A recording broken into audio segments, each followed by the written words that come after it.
Student, बातों को सुनिए और समझिए। Previous lecture discuss the topic molecular mass. Today I will discuss the topic also molecular mass. हम लोगों ने किसके बारे में जानकारी लेना शुरू किए थे? मॉलिक्यूलर मास से संबंधित, जिसमें काफ़ी कुछ बातें हम लोगों ने जाना और सीखा था। उसी के बेस पर 1 से 2 एग्जाम्पल की बातें और करते हैं, देन फिर और आगे की बातों की हम लोग शुरुआत भी करते हैं। कि मॉलिक्यूलर मास की अगर बात किया जाए तो उसमें हमने आपको क्या बताया था कि जो एटॉमिक नंबर होता है उसे डबल कर दो तो क्या हो जाता है, उसका एटॉमिक मास हो जाता है। लेकिन सिर्फ और सिर्फ हमने 20 तक में बताया था। 3 से 4 ऐसे होते हैं जिनका आपको याद रखने की ज़रूरत होती है। उसमें कौन कौन सी बातें हमने आपको बता दिया था। जैसे क्या हुआ था कि सोडियम हुआ था, इसका एटॉमिक नंबर 11 होता, लेकिन मास नंबर कितना हो जाता है? 23 हो जाता है। एल्यूमिनियम के लिए कितना होता है? 13, लेकिन इसका मास नंबर कितना होता है? 27 हो जाता है। फिर बातें बताए क्लोरीन के लिए कितना होता है? 17, लेकिन इसका मास नंबर हुआ था 35.5। नेक्स्ट हमने बताया पोटेशियम के लिए कितना होता है? 19, और इसका मास नंबर कितना होता है? 39 होता है। ये सब बातें हम लोगों ने जाना था और इसके बेस पे एग्जाम्पल की बातें करना शुरू किए थे। आज यहीं से बातों को शुरुआत करते हुए कुछ और एग्जाम्पल्स दे रहे हैं, 1 से 2 उसे निकालिए, फिर कुछ और नई बातों की शुरुआत हम लोग करते हैं। ये देखिए, जैसे मैं देने के नाम पे दे रहा हूँ, 1 2 उसका निकालिएगा आप लोग। जैसे क्या हो, CH3OH का आप लोग क्या निकालिए? मॉलिक्यूलर मास निकालिए। CH3OH का निकालिएगा और किसका निकालिए? Na2CO3 का निकालिए। मेथिल अल्कोहल और सोडियम कार्बोनेट का, इन दोनों का। अब देखिए मेथिल अल्कोहल रिपीट कर देते हैं।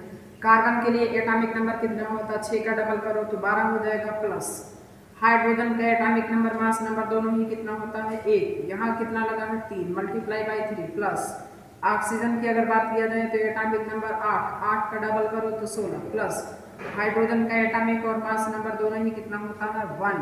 तो ये देखिए कितना हुआ? 12 प्लस 3 प्लस कितने हुए? 16 प्लस कितने हुए? 1। तो इसके लिए कितना आ जाएगा? 32। 42, 32 16 4 20 10 30 2 32। ठीक, इससे अलावा फिर बातें समझिए। सोडियम कार्बोनेट के लिए निकालना हम लोग जानते हैं। सोडियम का एटॉमिक नंबर तो 11, लेकिन इसका मास नंबर याद रखें कितना होता है? 23 होता है।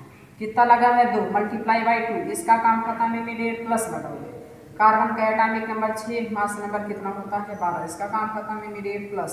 ऑक्सीजन का कितना होता है? 16। कितना लगा है? 3, तो मल्टीप्लाई बाई 3। तो ये देखिए 46 प्लस 12 प्लस 48, सबको जोड़ोगे तो कितना आ जाएगा? 106। क्या समझ रहे हो? तो कितना हो जाएगा? 106 हो जाएगा। बस समझो। तो ये किसकी बात थी? मॉलिक्यूलर मास की बात थी, जिसके बारे में हम लोगों ने कंप्लीट डिस्कशन कर लिया था और इसे हम लोगों ने बढ़िया से सीख लिए थे। अब हम बताते हैं आपको मॉलिक्यूलर मास के बारे में। मॉलिक्यूलर मास के बाद कुछ उपयोगिता के बारे में आगे हम लोगों को लेसन में पढ़ना होगा। जैसे कि बातें बताएं, अगर इक्विवेलेंट वेट, तुल्यांकी भार के बारे में, किसके बारे में जानकारी लेने का? तुल्यांकी भार, इक्विवेलेंट वेट। हेडिंग लिखेगा तुल्यांकी भार, इक्विवेलेंट वेट, इक्विवेलेंट वेट, तुल्यांकी भार के बारे में हम लोग को जानकारी लेना है। तो अब आते समझिए, इक्विवेलेंट वेट को हम लोग किससे? कैपिटल ई से रिप्रेजेंट करते हैं। इक्विवेलेंट वेट बराबर होता है अणु भार, मतलब कि मॉलिक्यूलर मास,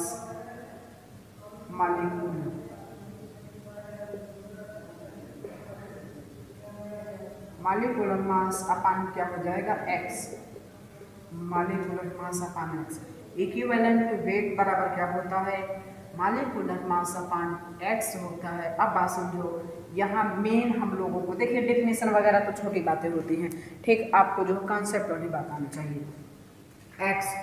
x की अगर बात किया जाए तो क्या होता है? लिख लीजिए x बराबर अम्लता, एसिडिटी, अम्लता, क्षारकता, बेसिसिटी, अम्लता, क्षारकता, change in oxidation number, change in oxidation number. इसके अलावा भी और क्या होता है? आयंस होते हैं। क्या होते हैं? चार्ज होते हैं। चार्ज, सीधे चार्ज, आयन लिखो तो चार्ज होता है। कि अम्लता X बराबर क्या होगा, अम्लता, क्षारकता, ऑक्सीकरण संख्या में परिवर्तन होता है, चार्ज होते हैं। इसके अलावा भी क्या ले सकते हैं, वैलेंसी, किसे ले सकते हैं, वैलेंसी को ले सकते हैं। तो ये X का मान होता है। मेन वर्क हम लोगों को जो करना है एसिडिटी, बेसिसिटी और किस पर करना, चार्ज पर करना है। एसिडिटी बेसिसिटी के नाम पे कैसे जानेंगे, बात समझिए।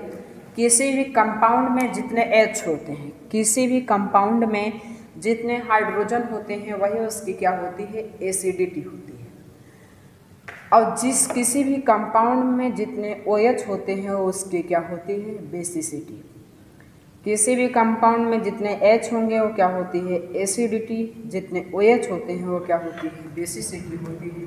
जैसे ये देखिए H2SO4 कितने H हैं, 2 H, तो इसके लिए X का मान कितना हो जाएगा, 2। अगर ये किसकी बात होती है HCl की, तो कितना H है, 1, तो X का मान कितना हो जाएगा, 1 हो जाएगा। सपोज दैट अगर पास कोई क्या होता, बेस होता, कोई क्या होता, बेस होता, बेस की बात करें, ये देखिए कैल्शियम हाइड्रोक्साइड कितने OH है, 2 OH, तो इसके लिए X का मान कितना हो जाएगा, 2। इसके अलावा भी बात करें NaOH, तो कितना OH है, 1, तो X का मान कितना हो जाएगा, 1 हो जाएगा। ये सब कैसे होती हैं, अपनी बातें होती हैं, ठीक है। तो इसमें X का मान, प्रॉब्लम्स कहाँ होती है वो हम आपको बताते हैं। इसमें तो जान जाओगे, कोई दिक्कत की बातें नहीं है, इसमें आपको सीख जाओगे कि कौन क्या है X का मान। लेकिन सपोज दैट कभी आपको ऐसे दे दिया जाए Na2CO3, अब बताइए X का मान कितना होगा। देखिए जो टॉपिक पढ़ा रहे हैं ये आपके लिए वेरी इंपॉर्टेंट है, क्लास 9th में भी इसका यूज है, क्लास 9th के बाद इसका यूज आपको हमेशा होता रहेगा। 10th में जाओगे हल्का यूज वहाँ होगा। इसके अलावा भी आप किसी और क्लास में जाते हो तो वहाँ भी क्या होगा, इसका यूज आपको करना पड़ेगा। इसके अलावा भी अगर आप जैसे 12th में 11th में जाओगे, 12th में जाओगे तो वहाँ पर इक्विवेलेंट वेट की काफ़ी आवश्यकता होती है, इसलिए इस बात को ध्यान से पढ़ लीजिएगा, अन्यथा प्रॉब्लम्स होगी तो उसके लिए कोई रिस्पॉन्सिबल नहीं होगा। तो इसमें जैसे सपोज दैट आपके पास क्या है, Na2CO3 sodium carbonate, sodium carbonate है, तो इसके लिए X का मान कैसे कितना होगा। अब ये बातें हम लोग को जानना होगा। क्यों जानना होगा, क्योंकि इसमें ना तो H है ना तो OH है, ना ही H है ना ही OH है, क्योंकि हम लोग जान चुके थे क्या होगा, जितना H होता वही X का मान, जितना OH था वही क्या होता था, X का मान। ठीक इसी प्रकार अब इसमें ना H है ना OH है, अब इससे जानकारी लेना होगा। हम लोग देखिए नेम फार्मूला वैलेंसी की बातें पढ़ चुके हैं, तो इसलिए हम लोगों को किसी भी कंपाउंड को आसानी से ब्रेक कर सकते हैं। हम लोग किसी भी कंपाउंड को आसानी से ब्रेक कर सकते हैं। हम लोग जानते हैं कि मेटल कैसी होती है, पॉजिटिव होती है। तो यहाँ पर किसकी बात है, सोडियम की है। सोडियम कैसा होगा, पॉजिटिव। कितना पॉजिटिव होगा, 1 पॉजिटिव होता है। क्यों 1 होता है, क्योंकि ये फर्स्ट ग्रुप का एलिमेंट होता है। इसका पड़ोसी कैसा हो जाएगा, निगेटिव हो जाएगा। कितना निगेटिव, सोडियम के पास कितना लगा है, 2। या इसी बात को तीर के बाद ऐसे दर्शा सकते हैं, Na प्लस क्या हो जाएगा, CO3 माइनस 2। Na प्लस हो जाएगा और प्लस क्या हो जाएगा, CO3 माइनस 2 हो जाएगा। यहाँ पर सोडियम की संख्या कितनी है, 2। यहाँ पर कितनी है, 1। तो यहाँ आप क्या लगा दोगे, 2 लगा दोगे। अब ये देखिए ऊपर जो भी चार्ज होता है उसको मल्टीप्लाई कर देते हैं इससे। ऊपर कितना है, +1 है, तो इसको किससे मल्टीप्लाई कर देंगे, इस 2 से। तो कितना हो जाएगा, यहाँ पर 2 हो जाएगा और यहाँ पर भी कितना है, 2 है। तो अब बात समझो, हम लोगों को जो X के मान से मतलब होता है वो केवल वैल्यू से, किससे मतलब है, वैल्यू से मतलब है, उसके साइन से हमें कोई लेना देना नहीं है। X का जो मान होगा कुल धनावेश या कुल ऋणावेश के बराबर होगा। कुल धनावेश या कुल ऋणावेश के बराबर जो X का मान होगा, अब ये देखिए हमेशा बराबर होगा, तो X का मान कितना होगा, 2 हो जाएगा। X का मान कितना हो जाएगा, 2 हो जाएगा। जितना धनावेश है उतना ही ऋणावेश है, तो इनमें से कोई एक। आपको सिर्फ और सिर्फ वैल्यू पे काम करना है, आपको साइन से कुछ लेना देना नहीं। तो इसलिए X का मान कितना हो गया, 2। Na2CO3 था, Na प्लस में टूटेगा, CO3 माइनस 2 में टूटेगा। सोडियम की बात किया जाए तो यहाँ 2 थे, यहाँ 1 थी, इसलिए 2 लगा दिए। तो इसमें ये बात हुई। तो यहाँ पर क्या है, 1:2 हो गया, यहाँ पर 2 था, ये x का मान कितना हो गया, 2 हो गया। नेक्स्ट कोई एग्जाम्पल लेते हैं, उसमें आप लोगों को बताना होगा कि उसके लिए x का मान कितना होगा। सपोज दैट हम लोगों के पास ये एग्जाम्पल का भी आ गया, अगर मान के चले Al2SO4 के होल थे। आप बताइए इसके लिए x का मान कितना होगा। तो सबसे पहले आप क्या करोगे, इसे सबसे पहले इसे आप ब्रेक करोगे।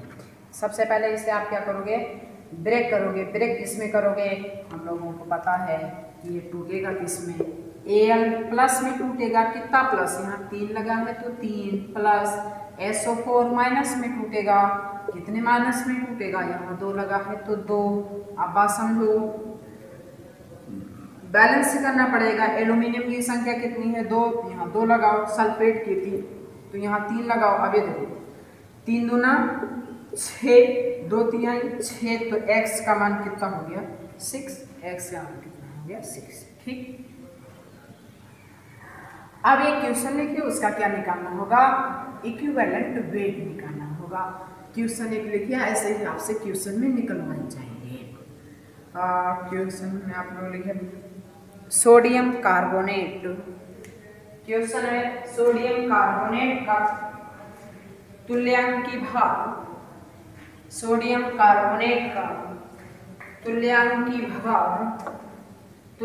भार बताइए। किसकी बात है, सोडियम कार्बोनेट की।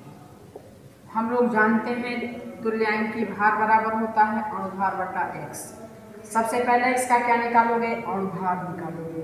अणुभार निकालोगे तो कितना आएगा, ये देखिए हम लोग निकाल चुके हैं, 106 आएगा। तो कितना हो गया, 106। x का मान कितना होगा, इसे तोड़ो। कैसे तोड़ोगे, तो ये देखिए Na प्लस में टूटेगा, CO3 माइनस 2 में टूटेगा। इसकी वैलेंसी यहाँ 2 है, तो यहाँ 2 लगाओगे तो x का मान कितना हो गया, 2 बटे कितना हो जाएगा, 2। E बराबर सीधे सीधे कितना हो गया, 53। E बराबर कितना हो गया, 53 हो गया। ठीक है, बस ऐसे ही आप निकालते रहोगे, कोई प्रॉब्लम्स की बातें नहीं होगी। नेक्स्ट क्वेश्चन लिखिए, एक और ऐसे ही लिख लीजिए, बस सीख गए हम लोग, और क्या चाहिए। सल्फ्यूरिक अम्ल का तुल्यांकी भार, सल्फ्यूरिक अम्ल का तुल्यांकी भार बताइए। नेक्स्ट है सल्फ्यूरिक अम्ल का तुल्यांकी भार। अब फिर देखिए सल्फ्यूरिक अम्ल मतलब क्या, H2SO4। अब हम लोग जानते हैं तुल्यांकी भार बराबर अणुभार बटे x। अणुभार की बात किया जाए तो निकाल चुके हैं, कितना है 98, नहीं तो निकाल लो कितना, हाइड्रोजन 2, तो x का मान कितना होगा, 2, अर्थात सीधे सीधे कितना आ गया आंसर, 49। इसी तरीके से हम लोग क्या निकालते रहते हैं, तुल्यांकी भार। क्या निकालते हैं, तुल्यांकी भार। तो ये तुल्यांकी भार निकालने के बारे में पूरी तरीके से हम लोगों ने बातें सीख लिया है। अब इसी से संबंधित कुछ और 1-2 छोटे फार्मूले की बात होती है, फिर क्वेश्चन की बात होती है, और इसी के बेस पर हम लोगों को मॉलिक्यूलर फार्मूला, एम्पिरिकल फार्मूला यानी कि मूलानुपाती सूत्र, अणु सूत्र, इन सब से संबंधित भी जानकारी लेना है। तो इसलिए ये टॉपिक आप लोगों के लिए काफ़ी इंपॉर्टेंट था। ये मत समझिएगा कि 10 मिनट का टॉपिक है, तो ऐसे ही 10 मिनट का है लेकिन बहुत ज़बरदस्त है, ये जान लीजिएगा। तो यहीं पे अपनी बातों की समाप्ति करते हैं, बाकी मिलते हैं नेक्स्ट वीडियो लेक्चर से। Thank you for watching this.